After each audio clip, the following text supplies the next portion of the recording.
mon engagement en faveur de la cause animale a démarré il y a bientôt un an un an et demi en fait. Aux alentours de Noël, j'ai pris ma décision déjà de devenir végétarien en fait.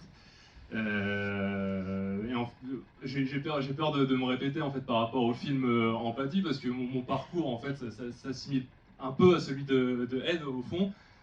C'est pas quelque chose qui s'est qui est venu d'un coup en fait. C'est plutôt une sorte de cheminement on va dire d'apprentissage pour aller pour changer en fait de mode presque de vie j'ai envie de dire parce que l'alimentation c'est quand même ce qui nous fait vivre.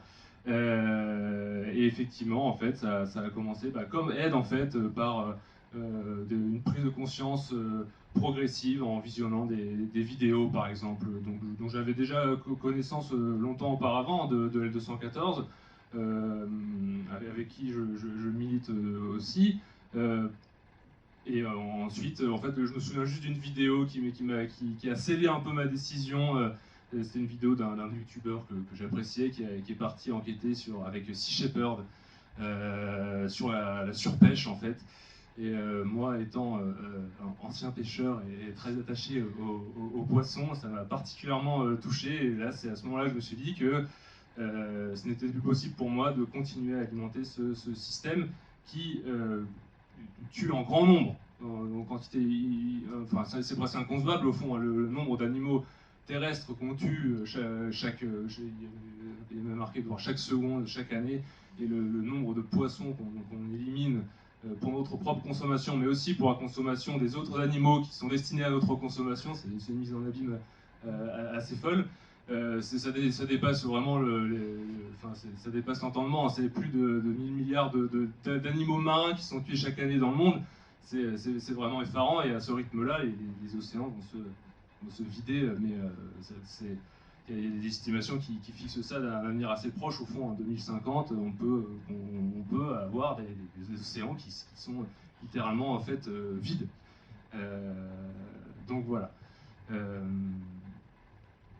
Donc effectivement, maintenant je suis en fait voilà, de par cette progression, en fait, je suis pour moi voilà, être végétarien, c'était pas une finalité. Je savais bien qu'à un moment il faudrait pour moi, en tout cas pour être cohérent avec ma pensée, d'éliminer de mon alimentation tout produit venant de l'exploitation animale au fond.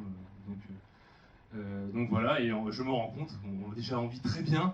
C'est vraiment un pur bonheur. Encore une fois, c'est dit dans le film, donc je me répète un peu, voilà, mais c'est une découverte de l'alimentation nouvelle, en découvrant de nouvelles façons de cuisiner. Maintenant, voilà, donc déjà, on aimait bien cuisiner auparavant, mais là, je prends vraiment, je crois, un bonheur fou à cuisiner en mode végétalien. Et en fait, je me rends compte que plus, plus je me renseigne sur cette cause animale, là je continue vraiment, je ne suis pas, voilà, je suis pas du tout la science infuse, là j'ai encore beaucoup de choses à apprendre, mais plus je me renseigne sur cette cause-là, et plus je me rends compte en fait on a tout à gagner, vraiment en réduisant, en éliminant tout produit animal de notre alimentation. On a tout à gagner d'un point de vue déjà ne serait-ce que de santé, ça a été abordé dans le film avec ce médecin oncologue qui a été interrogé. On a tout à gagner euh, d'un point de vue éthique. Ça a été abordé aussi dans le film. Il y a Peter Singer qui a été interrogé, une sorte de pionnier de l'éthique animale, hein, dont je vous recommande la lecture. La libération animale, c'est un livre fondamental aussi pour comprendre toute cette mouvance-là. Et on a tout à gagner d'un point de vue écologique. Voilà. Ça a été aussi encore très bien abordé dans le film. La majeure partie des émissions de gaz à effet de serre qui sont produites dans le monde proviennent de l'élevage intensif. Ça participe à la déforestation, à la pollution des eaux. Cette pollution entraîne avec elle la disparition d'autres animaux sauvages qui n'ont au fond rien demandé. Hein. Cette disparition, elle est encore une fois due à notre propre activité en tant qu'être humain qui exploitons les animaux pour notre propre consommation.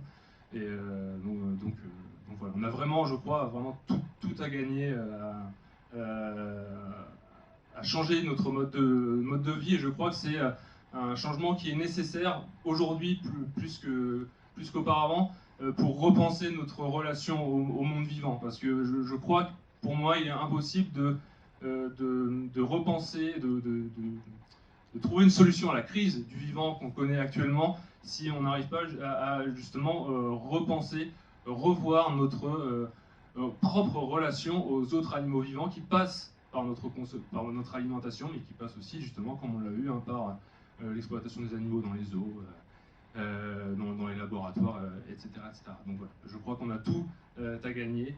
Et encore une fois, comme le film le dit, hein, c'est une question de volonté, mais là je crois que voilà, vous aurez tous compris hein, tous les enjeux en fait qui ressortent de cette grande question. Donc, voilà.